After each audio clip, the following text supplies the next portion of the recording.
update v Brawl Stars je brutálny a dnes si vysvetlíme prečo.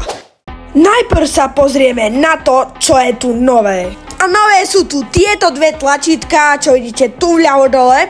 Jo, a poďme jedno stlačiť. A čo to je? Nemám vôbec. A to sú tie sračky, videá a tak ďalej. A čo je to druhé? Jo, je toto ten Bolt, nový brawler, takže už nemám všetky epiky a je to to isté, čo Nadži. Tak ja už som v hre a vybrali Game Grab a jak vy viete, ja z celého srdca Game Grab nenávidím. Jo, kde je ten Bolt?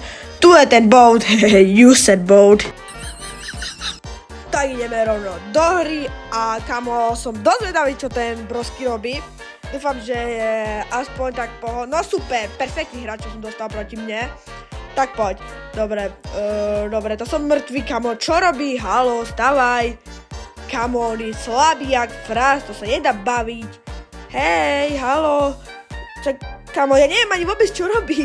Už hrá možno 20 sekúnd a sám neviem, čo robí Brosky. Tu si trošku pokempím, ako fajne chcem zomrieť hneď, lebo vôbec neviem, čo ako robí Brosky. Áno, MZ ide na mňa, Boy ide na mňa, Squeak ide na mňa, dobre, to som mŕtvy, to už sa nedá nič robiť. Ja žijem.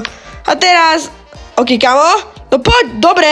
Už to vyzerá a že sa dá celkom s ním hrať, takže jo, tak do baga. A poď, dobre, ako ja som debil, na čo som na nich vybehol.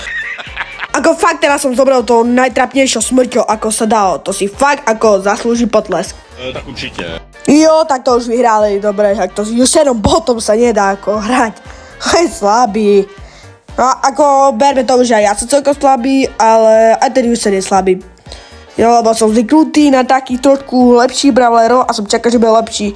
Ale dobre, kamo, fighting damage dal 3000 či koľko.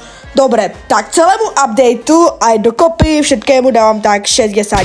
Napíšte do komentárov vy, ako vyhodnotí tento update a ešte si vyzdvihnem tento Blink Shop, jo, taký legendárny skin pani a je to na BB skin. Thor BB, ok, kamo, kúpim si ju, či nie, nemám rád, či kamo, nemám blinky, ja som frajer, ako fakt cooked, môžem sa hambiť. Ok ľudia, tak pre toto video je to asi všetko, nezabudnite dať like, odber a čaute.